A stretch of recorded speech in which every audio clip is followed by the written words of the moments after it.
there, guys, and welcome back to the Tech and Transformation podcast. This is our second episode of 2025, so they'll be coming thick and fast now. For those who haven't listened to the podcast before, it's basically me talking to leaders and founders of tech-enabled businesses all over Europe and talking about their journey to the position they find themselves in today. You know, an opportunity to hear about some of the challenges they faced along the way, but also their biggest achievements, and hopefully some things in there that can help inspire other budding tech leaders in the community. Today, I'm very pleased to say that I'm joined by Dave Garcia, who is the current CEO of Pensero.ai. Dave is someone I've wanted to get on the podcast for a long time, owing to numerous positions he's held at a number of Barcelona founded startups. But having started his own business last year, diaries haven't quite permitted. But I managed to pin him down, and today, he's very kindly accepted to join me. Dave has had a remarkable journey to date. Started his career as a research scientist before moving into senior technical leadership positions, and what feels like pretty much every Barcelona startup success story, if I'm honest. The likes of the Pagantis, Travelverse, and Abacum. But as I've already mentioned, he's now set up his own business, Pensero.ai, where he's currently CEO. So, Dave, thank you for joining me today. Appreciate it. Yeah. Thank you very much for having me. Great to be here. I've given you a brief intro, mate, but I'll let you do your own because I'm sure I haven't done that justice. You did pretty well, so I will try to do my best after that. Thank you. So I'm Dave. I'm born and raised in Barcelona. I started engineering, finished like 20-something years ago. So I'm old engineer, let's say. I've been passionate about tech since I was 7 when I started coding with a Commodore 64, and I decided to go full on study engineering. And then as you said, I started on research because that's what you do when you're in uni. So I spent my last 3 years in uni, like in research teams, collaborating with the UK and the US, doing super cool things. The bad news is that when I graduated 2003, then the bubble burst on the internet business. So I had to go into consulting, as you said. Spent a quite couple of interesting years doing consulting, web consulting. Like it was a different animal coming from research that was like, wow, doing super cool things. Then going to do like websites and things like that. It was okay. I was fortunate to be working with great people, and I learned a lot. And then after what you said, so like after a couple of years, I had my first opportunity as a tech leader. So I started leading a team of 3 in a super cool project for the local government. So we were doing a security platform that I'm so proud to say that is still running. It's the backbones of the Catalan government. They run health, employment, all things on top of that. So it was a super cool project where I learned a lot and had like the ability to be doing one of my passions beyond technology, which is people management. So which is how can you help people to reach their potential? Because usually when it's about managing people, it's only the bad things, the meetings, the one-to-ones, and then the bad things that you have to do because it's always hard to manage people. People are unpredictable, etc. But it was my first touch point with that, and and I felt like, wow, this is you can really change people's life by doing it well, or the opposite. If you did it wrong, it was my first steps. Probably I wasn't the greatest manager. You can have really bad results there. So after that, my first startup experience, 2007, when startups were not a thing, especially in Spain. So there were only a few. And then I told my mom I was moving from working from the government to work in a company with 4 other nerds like me. And it was a remote company. He was saying you don't even have offices. It's yeah, we don't have money to afford that. So we were doing remote in 2007. It was a super cool experience. So we managed to build a really remarkable piece of technology that sadly no one cared about. So we were doing something that was solving a super complex problem that no one wanted to solve. So we were, let's say, it's as bad to be late as it is to be early. So we were very early on that. And I learned a lot. So it was a blast. So it was okay, you have to do this low budget startup where you have barely enough money to survive, and you don't need to be competing with the brightest minds worldwide. So it's like a really good exercise on frugality. So you learn how to do like world-class things with a super reduced budget.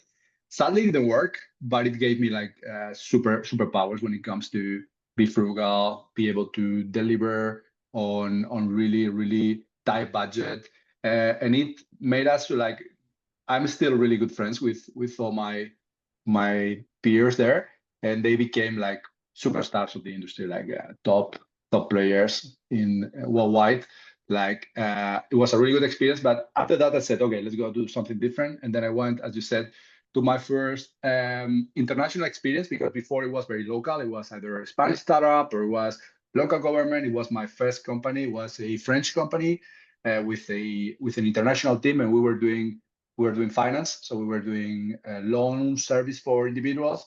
And it was also the one thing I always want to do, I'm always doing, is I'm trying to find like complex problems to solve. So we were trying to solve like paperless credit evaluation in the Spanish market. That was pretty tough by the time, because there was not, everything was on paper, required manual things. So we were able to do something really remarkable with a really small team. Like we were like 5 engineers when we raised our first seed, our seed round, which was back then A, which will be now like I said, it was an international VC, pretty good. And it was also an experience about how to do something with an international team in the local market with international investors. It was really good. No, so anyone, this is a company that finally was sold to Afterpay and then finally to Square. So it was a pretty good success with a really good team.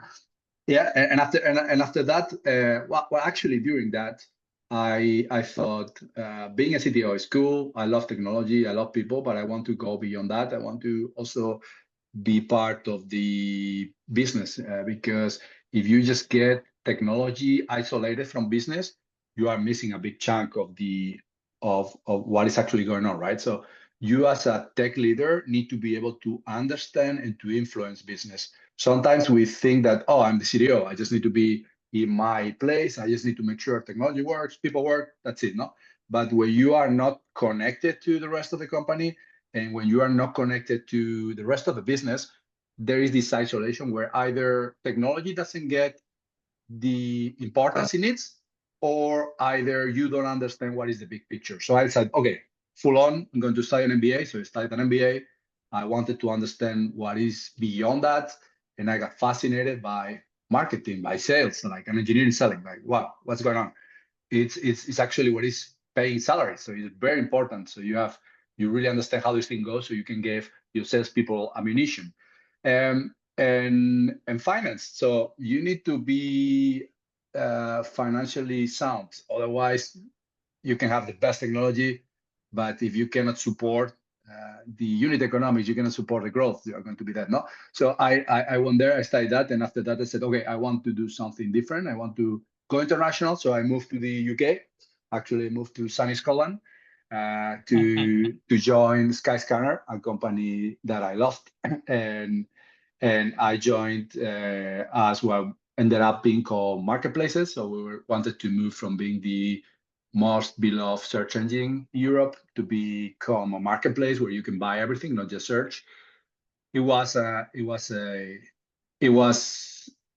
amazing setup. So it was a huge company with a lot of talent. Like we were hiring the best of the best.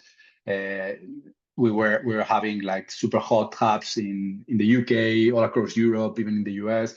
So it was not only international, but it was like worldwide. So it was like, wow, it widened my horizons like big time. And I had the experience of being managing people, not just locally, not the people who work with you, but in different sites. So I was managing people not only in Scotland, not only in Edinburgh where I was living, but also in Glasgow, or also in some other cities like Barcelona or Sofia in Bulgaria. So it was a really good experience where I learned not only how to manage like hyper efficient small teams in early stage startups, but how can you do something similar at a bigger scale with distributed teams in a company that had global business.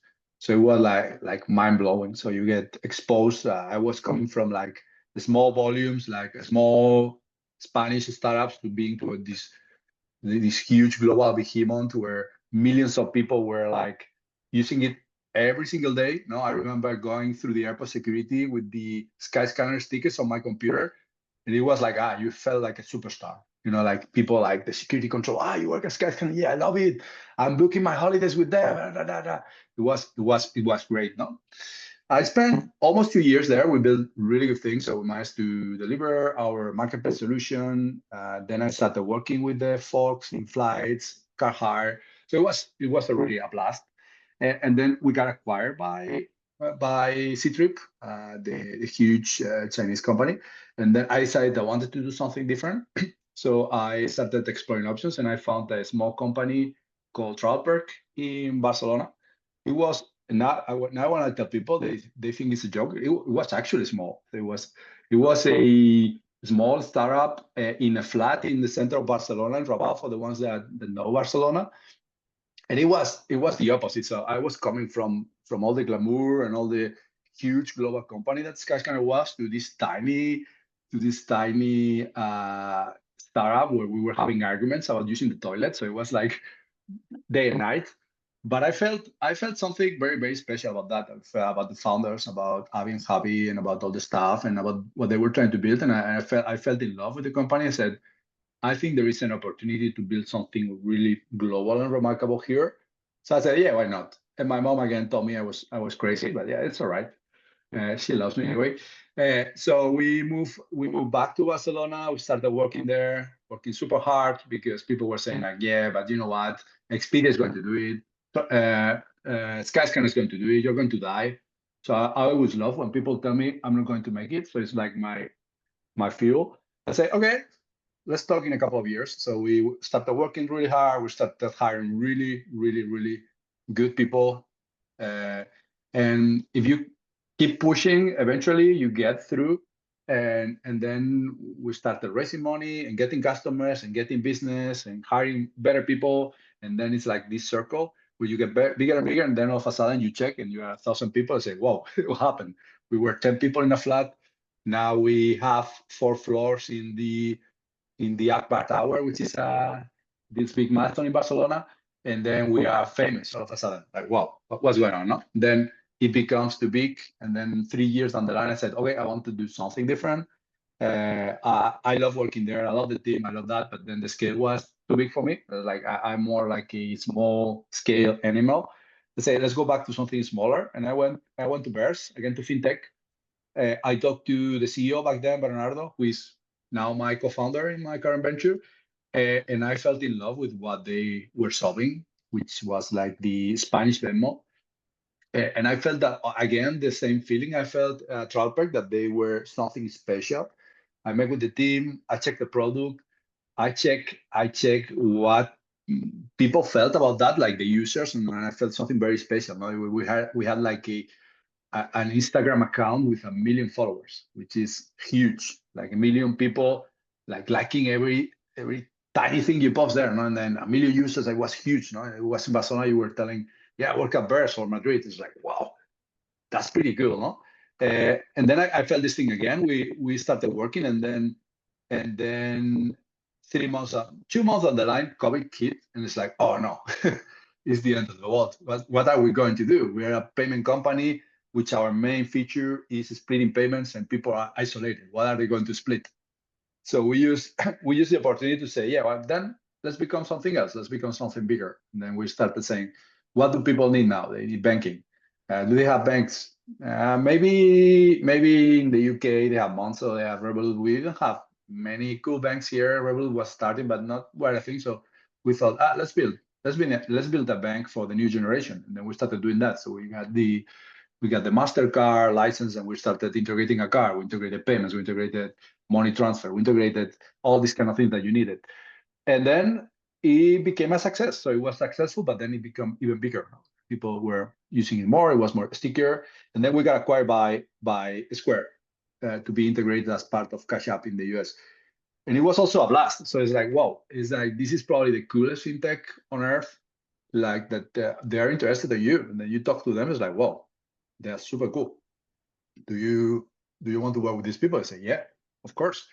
And then we got acquired, and it was like a honeymoon. It was fantastic. So we spent a year and a half there integrating, talking to them, like learning from them, teaching something sometimes, because sometimes you are humble, but it's like, okay, we are doing this thing. They were like, wow, this is better than what we do, no? So like, and then we were sharing these things, and it was a pretty cool thing. And I spent almost 2 years there. Super cool technology, super cool product. But then as everything reaches to an end, I had a personal situation. I became a dad and I wanted to take some time off. So I said, I want to be taking some time off, be doing something probably different. So I said, okay, what's next? And then when I wanted to take this time off, a couple of friends that were having a company called Abacum that raised pretty decent money that I was helping them as an advisor for a while. They told me, dude, you're going to do that. I said, why not? It's like, no, you're going to get bored. You need to come work with us because you know the team, you work with them together. So you were our fractional for some time. So yeah, come here.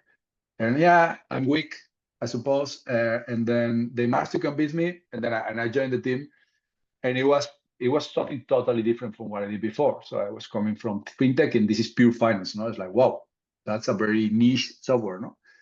And I in the beginning I didn't really understand what they were doing, but then I became in love with what they were trying to solve, because we were serving finance people who usually are not the most, let's say, not the people that anyone is trying to please in organizations. They are the hard workers that are keeping everything together, but they don't get the recognition and the love they deserve. And these guys that used to be finance guys, they really said, we need to make these people heroes in the organization, and we need to support them so they can actually show everything they do. So we built a software for them, and it became also pretty successful. We managed to raise pretty decent money. We got some traction. It was a new category. The competition was fierce, but still we made something pretty cool with a remote team. So one of the differences from my previous companies is that we still were remote even after COVID, because we had people in the south of Spain, people in Mallorca, people all across Spain, even people international, people in Argentina, people in Armenia. So we have people all around the world, and it was a pretty interesting setup to manage. So you need to be like hyper efficient while your team is remote, and that's challenging. But the good thing is that if you have the right ceremonies and the right things, it can be done. There is not perfect solution. It's not like in person is better than remote, or remote is better than in person. Every company is different, and we managed to make it work here, which is something I feel pretty proud of. Now, like, okay, we can be very efficient. We have these tight links among us, and still only see each other once a year. It's never easy. As humans, we are like social animals, and we want to meet with people and want to see each other. And sometimes when you are not there, it's like sometimes you start losing that connection, and it becomes more of an isolation situation. So I think we managed to do it quite all right, all things considered. And then I had another. I didn't have another child, but I had a situation with my child at home. She didn't sleep very well, and my wife told me, "Dude, you need to come home." So I said, "Okay, all right, guys, I need to take a break. I'm going to take a break," and I took a couple of months off. I was more present at home, because sometimes it's hard to balance being an executive with being a family man. So I said I got quite okay. So we moved to a house that we have in the Canaries, so where we can be more quiet, peaceful. And then after a month, the thing got solved, and then I said, okay, I'm bored again. So okay, what's next? I always wanted to create my own company, but I was so busy helping other people. I say now is the time for me to do that. I think I got the knowledge. I know people. I know how to build a successful business. Let's do something. No? And then I say, okay, what I'm going to do. So I say, what is my passion? It's like technology. Okay, fantastic. And then if you zoom in, within technology, artificial intelligence. I've been doing these things since uni. I was in love with that. I tried to put like classifiers and neural networks in every single product I built. And it was like a nerdy thing before, but now it's mainstream. Okay, let's use that passion for something. What else? People. Okay, I love managing people. So it's like most of my biggest successes during my career is like I moved that person that was here. I helped that person to be there, no? Like a person that probably never wanted to do bigger to become like huge, no? Like then how can I put two and two together? So how can I put people together with AI? And I started playing around and say, okay, what is the biggest problem? The biggest problem I always found is a manager. And I remember my last years managing managers or managers. And I remember when performance season came, it was like, oh no, again, we need to do performance review. We hate that. I say, okay, that's the problem to solve. We want to remove all these things that people hate and replace it with something that people will enjoy. So do they hate talking to people? No, they enjoy talking to people, but they hate getting all the data, making sense of the data, putting it together, calibrating it. This thing is a mess. How can you solve that? Started playing around, put some prototypes together, and then I started talking to people. No, like you start showing some half-baked things to people. It's like, what do you think about that? So people told me, this thing is horrible. Don't do it. You are an idiot. I say, okay, thank you. Good feedback, noted. And some people say, okay, I can see that. I can see beyond the sketchy designs you do. I can see the idea, and that makes sense. Okay, let's talk more. Let's talk about that. And then you start refining and refining and refining and refining, and then all of a sudden one day you talk to an investor randomly and say, are you raising? It's like, no, I'm just putting things together. And then we'll say, okay, if you want to raise, just talk to me. So, okay, fantastic. And then you say, maybe I need to make a business out of this thing. And then you talk to one investor, then you talk to another, and it looks like this is a rumor, never confirmed, but it's my guess that they have a shared software that once you talk to one, you get like hundreds of inbounds the same day, like, hey, I'm this, da, da, da.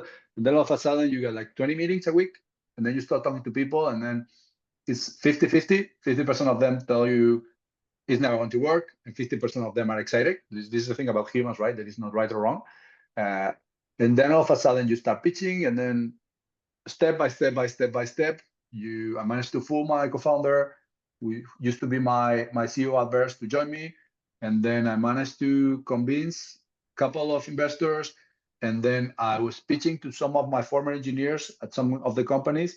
And then you end up 2 months down the line with an incorporated company in the US with a co-founder raising enough capital to last a year and a half, and with a rockstar team building something you love. And then it's like, wow, what happens? And then you start pedaling, like da, da, da, da, da, da, da, and this is where we are now. So Congrats. That's been a productive and busy 20 years by the sound of it.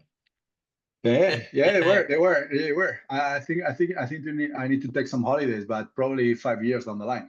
Yeah. Well, you can play catch up then. That's all good. Thank you for that, mate. That was an intro and a half. I feel like I've any question I had for you, you pretty much covered off there. But there's definitely a few That's bits I great. want to. There's definitely a few bits that I'll be keen to dig into because there's some fascinating stories in there. I always like to sort of go back to the very start, and I think you mentioned this in your intro about where your passion and where your interest came from, and it dated back to the Commodore. Mm-hmm. Did you know at that point, upon playing that game and getting stuck into that game, that you were always going to have a career in or at least start a career in software development? That's a good question. I went through ups and downs. I always love to hack things, put things together, see if they work, like science things. Like if you put that and that together, stacks. And I think the most natural and creative thing I could afford was software development. I also tried to do hardware development. I did Yeah. microcontrollers, microprocessors. I when I was 21, I put a computer together, but not getting pieces. No, like getting cables and then the solder and then getting the latches. So it was, but I thought, okay, let's be practical. It's really tough to make a career in hardware. Software is super creative. You can generate an impact. is really hacking things together, solving complex problems, and that's what I love, no? And this thing, probably software development, was the biggest candidate for me to fulfill this passion of innovating, to investigate, to do science, no? Yeah. No, it's interesting, and I found it quite interesting what you said. You know, you started off as a research scientist doing some really cool, sexy stuff, and then obviously the bubble burst, and you know the tech sector took a big hit. How did you find that move back into that sort of consulting world, where you said yourself, you know, the work isn't as interesting and challenging. It is developing websites, and it is more BAU type tasks. I guess that's quite you've gone through a lot of transitions in your career, but I guess that was a tricky transition, right? Yeah, it was like we were like studying, and we were doing like, okay, how can we run this payload on the biggest computer in Europe, and then this multi-processing and threading, and then doing something super complex, and then all of a sudden you find there is no market for that, because you have all of a sudden high unemployment on that. You need to go back to reality, and you need to solve real problems. What are the problems that people have? They need to have websites. Okay, let's do it, and let's do it in the best possible way. And the good thing is that there is a lot of craft in that, so you can do it. You can do it like simple, or you can say, okay, how can we make this thing better? So I was super lucky that my boss in that job, he trusted me big time, and he gave me freedom. He gave me creative freedom. It's like, okay, this is what we need to do. I give you freedom to do it. And I was like, okay, you know what? Instead of doing it like this, that to load this file, it took like 8 hours. I made this improvement. I spent a couple of hours, and now it's 3 milliseconds. And it was like, wow. And then the next time is like, dude, I'm giving you the task. I trust you to solve it. You do it in the best way possible. So it was a really good opportunity for me to use my skills in the real world, not in the theoretical world of let's do this benchmark or this payload that sometimes is like super cool, but it's not like aligned with reality. It's like, okay, you have these skills. This is the problem. What can you do there? It's not like, let's not do the website. Let's make a super cool website that instead of having this slow time is super fast, or that you can migrate there, or you can deploy the other way, no? So like, how can you use your skills to go way beyond the job description? Bit of a rarity, really, in the consulting world, isn't it, to have that autonomy? Normally, it's very much a case of, right, this is what the end client Yeah. wants. These are the tools that we're using. Crack on. Whereas, you know, Yes. so it's to actually, you know, your experience in the consulting world probably differs to the norm, I'd say. Yeah, totally. Yeah. Totally. I was super lucky that it was not the typical consulting firm. It was a small firm, Yeah. like very familiar, and it was like owned by a couple of young guys. And it felt like very familiar. Like it was we were pretty close, all of us. It was not the typical consulting. It was more like a web agency these days, you know. And we were in consulting projects, sorry, but it was in a pretty good way, you know. And it was there was a lot of creative freedom there, so that I really enjoyed. Yeah. One thing that you mentioned quite a few times in your intro was around your passion, or combining your passion for technology and people management. And you know, I can tell from the way you've interacted on this recording so far, you come across really well, charismatic guy. I can see that. But for a lot of people in technology, that's quite a daunting transition to make, isn't it? You know, going from being one of the team to a leader of that team. So, how was that for you? And I guess that dates back to your sort of net focus days, right? Yeah, it's tough. It's tough because I'm an introvert, and it doesn't mean I'm not good with people. It means that it drains my energy when I need to interact with a lot of people, especially people I don't know. You know, if I know you, I'm okay. If you put me in a room with 50 people, it drains a lot of my energy. So you need to make the effort. It's like you need to understand why it's important that, and then you need to make it happen. So like for most of us, we are not naturals. So it's like interacting with people, especially in uncomfortable situations, is not something that comes to you naturally, but something you need to make it happen because it's for the best. Like, and it's something like something I found is that the best managers I work with are those who don't want to be manager. These people that are doing that because it's necessary, And these people are usually awesome, you know? If you like the trade and all that kind of thing, it's all right. But to me, the best of the best are those who say, no, I'm an engineer. Okay, I will do it because I have to, and I will learn the trade and I will do it well. And these are probably the most respected and probably the best managers I work with. Yeah. And your management career kind of took off like a bit of a rocket, really, didn't it? I think you went from being a tech leader, net focused, to being a CTO pretty quickly, which is a big jump, right? How did that come about? That was funny because it's like there are CTOs and CTOs. That's something that you say, and that was like a small scale. So we were like Yeah. four people at Tractis, and when it came to tech, it was two of us: Ernesto, who is a superstar, and then myself. And then we said like, who's going to be the CTO? We need a CTO. It's like he told me you because I don't want to talk to people. I say okay, deal. And then you become a CTO, which is like a fancy name for being accountable for everything that happens in tech, which is something that I always do by default. I was since very beginning. I always want to get accountable for everything, even if it's beyond what I do. So it's just a fancy name for that. And then you start learning that you don't have a clue. So when I joined as a CTO, we were a web company that we were doing security, and on the backend side and security, I was pretty okay. I didn't have a clue about web, nothing like what I learned before, but I was system engineer in that web consultancy.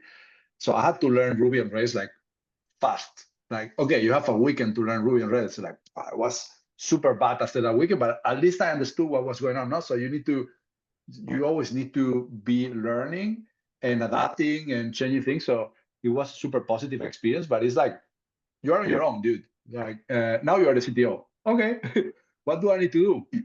It's up to you to find out, and then you find Yeah. out. But it's never easy. But I guess you mentioned there about learning lots of new things, and still like you're talking about things on the technology side there. But I guess there's a lot of other parts of the role as CTO at Tractis as well that you probably gain exposure to. That's forgive me if I'm wrong. I assume that was your first experience of raising funding for a business, right? Correct, Yeah. correct. It's like okay, that's how I much we mean, have. you're an old hand at that now. I dread to think how much you've raised across all the businesses you've worked for, but back then, that was the first time. And it was really tough because in Spain the Spanish VC ecosystem was still very early days, so it was really tough. Like we were trying to raise from banks. Like you go to the bank and then you sell that, and these are people who are actually giving loans to people building factories or building a restaurant. It's like, okay, this is my idea. It's like internet. I don't know. So it was really good. Now this thing and selling and customers and product roadmap, because before it was more like this is the typical waterfall. Now you get exposed to an agile environment where have to deal with your customers and get feedback from them. So it was like a 360 immersive shock where you need to learn all these kind of things, how to build something like a data center. We had to build a data center ourselves with, I think our budget was like 3,000, and we now had to buy the machines. So you need to know how to negotiate with Dell. So I had my conversations like trying to get the price down, and then you need to talk to the guy in the data center. So like how much money to put my machines there, and then you need to put the price down on a promise. So you need to do a lot of different trades.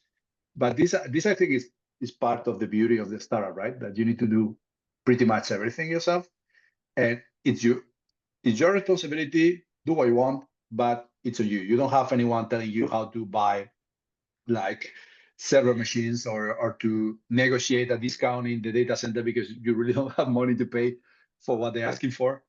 But you end up succeeding and learning a very Yeah. valuable experience. But I picked that up, by the way, and the when you did your introduction, when a company gets too big, Mhm. I might be phrasing this wrong, but I get the impression when it gets a little bit too big, you get a bit bored, and you want to be in that startup mode. You want to be there in the trenches with everyone. You want to be, Mhm. getting involved in everything and the chaos that comes with that. Yeah, totally. There are really good people who are great on scaling companies and making them huge and profitable and like well grazed machines. But it's just for me. I'm more on 0 to 1 person. Like there's let's build something that works, and then someone who is better than me on optimizing will get it from there. Yeah. And that, I guess that move to Skyscanner goes against that a little bit, doesn't it? Because you were CTO at a time of that sort of startup scale up businesses, and then suddenly I don't know why on earth you'd ever leave Barcelona to move to Edinburgh, but people clearly did. But I guess if you touched upon it, that was the opportunity that you thought that you needed to get that experience of working for a multinational business and the benefit that that could have for your career. Yeah, and Skyscanner, it was a love story. So I fell in love with the company. Yeah. And it was like, wow, I'm in the future. No? So like I felt something very different. I said, okay, let's give it a try. And it was, even though it was a huge company, they still had the small company mentality. So the different parts of the business, they were operating semi-independently. So you had also a lot of freedom, a lot of freedom. So it was like the perfect storm, no? It was a really cool company. The people were amazing. I love Edinburgh, so I love Scotland. So it's my home Edinburgh's away from home. lovely. It's just the weather. Yeah, I get it. Yeah, totally, Yeah. totally. The weather is the only thing I didn't like. The all the rest was fantastic, and I thought it was like, wow, it was as you said, a great opportunity to get new skills. But I also got flashed with all I saw, like the people, the vibes, the mission that we're trying to solve, how people really love the product. Like you were talking to people, I used to work at Skyscanner, and people are like, wow, you can see the glow on their eyes, like, wow, we love that product. Yeah. And look, Travel Perk followed that, and obviously Travel Perk's a business. I know very well, and they're definitely friends of associate business. We've done a lot of work with those guys. Did you expect it to become the success it did? You were there, as you mentioned, in a flat with 3-4 others at the time, and obviously it's gone on to become the unicorn that it is today. That's a great question. I think deeply yes, but I was just having fun with some people I love working with. And I think that's the key to success. So if you do something keeping in mind that this thing is going to be huge, I don't think it's going to work. You just need to be working hard, having fun with, loving with the people you love with, and then eventually you will get there. So if you keep pushing, you will get there. I had the expectations to be something big. Probably no one had the expectations to be this huge thing. But I was just enjoying being part of the mission. Yeah. Did they grew quickly, right? And they went through funding rounds really, really quickly. What was the biggest, I guess, challenge that you saw scaling at that pace during that time? To keep your head cold and not to get like dragged by the motion. Like, okay, how many people do we need? And if we need 20 people, we don't need 100 people because the complexity grows exponentially with that. And if we are a company where we need to be nimble and fast, what is the minimum number of people who need to do that? It's very easy to say, oh, okay, now we got money. Let's hire 100 people. Why? I don't know. Let's hire them. And then they will find something to do. That, in my opinion, is the wrong setup and the wrong framework. It's like, okay, until you got the product market fit and the product is stable and ready to grow, be as few as possible. And that's controversial. I had a dinner last night and we were discussing this thing, and some people saying, "No, yes, that's my book. Works for me. Keep the things small, nimble, and fast, and then eventually, when everything is stable, then grow and make it wide." Do you think that's the biggest mistake startup, scale-up businesses make post, a big funding round? 100%. Yeah. In my opinion, 100%. It's like you need to optimize for density, not size. Like get the best of the best in the right size, no more. And then when you get the product market fit, then yeah, by all means. When you leave a startup down and then you enter scale up, then put more people. Some people will agree and some people will disagree, but that's how it works. No, some people will make it work with big teams. In my secret sauce is make it work with smaller teams. You've achieved a lot in your career today, apart from Pensero.ai, which is your baby, and I'll get onto that in a moment. What what has been your biggest success, do you think, and I guess why? That's a great question. I think I cannot easily choose. I think probably all of them have a big part that I feel proud of. Tropic is probably the most well known, like going to like a unicorn. I was part of a Skyscanner, but my role was not that big. Yeah, probably Trollberg Bears was also a pretty big success, managing to integrate in this super cool fintech company. So I think all of them I learned a lot, and I had highs and downs, but I love them a lot. So it's really tough to choose. So it's probably if you ask me what is the biggest achievement, is probably the friends I made along the way. And it might sound like a bit fluffy and that, but I'm super happy to be in contact with these super cool people. I was part of their life and helped them, and they helped me. And that we are still sending stupid memes on WhatsApp, like 10 years down the line, and like, how are they doing? And they're killing it, no? Yeah. And how we were like colleagues and friends or managers or managees to during this career. That's probably the best. Yeah. Do you think you were and I know you're incredibly hardworking. I know you're incredibly good at your job. It speaks for itself in terms of what you've done. But do you think you were kind of at the right place at the right time a little bit? You know, I think Spain sort of went on that journey, didn't it? Around that, you know, second year travel book, going through that real tech digital transformation journey where funding was suddenly, you know, pouring into Spain and in particular Barcelona at that point. Mhm. I think I got a good instincts, and of course, luck is a part of that. Yeah. But I think if you do it once or twice, it's luck. After that is a good instincts, and I like to follow my gut. So when my gut tells me something is good, I just do it, and Yeah. it worked for me, It's all doing the all right time. so far. Yeah. Yeah, Mm. yeah. I'm just coming to the end now. Just wanted to hear a little bit about Pensero and your plans for that business. I think I get the impression from everything we've been discussing, this is never going to be a 500 headcount business. This is going to be, you know, your baby, you know, managing was keeping it nice in small teams. But I'd love to hear more about what your plans are, what your vision is for your business. That's cool. That's cool. Yeah, no, I think we are in a fascinating age now where you can build global businesses with a small headcounts. You are seeing these a lot of AI companies are hitting multi-billion valuation with less than 50 employees. So I think now is the time to where the density of talent is going to shine like a lot.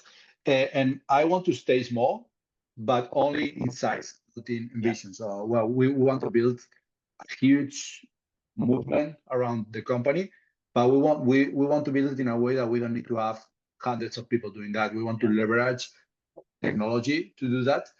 And I really believe we are in an age that we're going to step up and be able to do things that we were not able to do before with like a fraction of the people, you know? Yeah.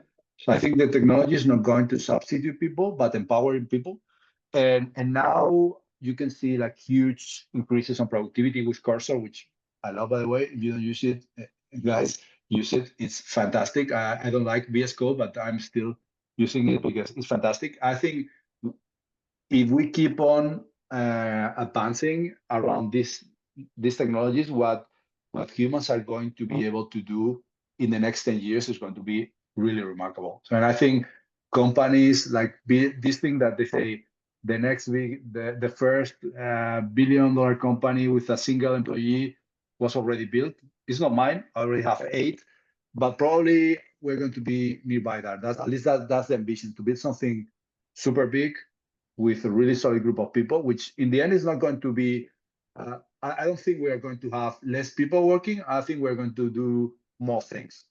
Yeah. I think we're going to have many more smaller companies that are going to be able to achieve what you needed big companies like 10 years ago. Yeah, no, I agree. It's also it's quite nice to see you looping back to the research science where you were 20 Yes. years ago when you're building your company. It's nice to see. Yeah, it runs deep, like Yeah, old. Dave, thank you, mate. That's been absolutely brilliant. I tend to sign off these the podcast sessions with just, I guess, hand the question over to you. for any, I guess, budding tech leaders that are listening to this, and I'm sure there will be, many. What I guess, what advice would you give, given what you've done over the 20 years, for people who want to be successful tech leaders of startup scale-up businesses? That's a good one. It's like follow your instinct and keep the hard work. Like if you keep working and you don't surrender, you will get there eventually. But then follow your gut. If you feel that you went too far, just move on and do something different. So I think life is keeping this balance, not to surrender, not to quit too early, but know when to quit. And I think if you manage to do those two things and you always have something beyond the money I'm making or something like this, what you're learning during your journey, eventually if you do 1 + 1 + 1, you will get there. Yeah, super sound advice. Dave, thank you, mate. I really appreciate your time today. Thank you. I know you're a busy man, so I'm very grateful. Thanks a lot. Thank you very much. Have a good one. You too.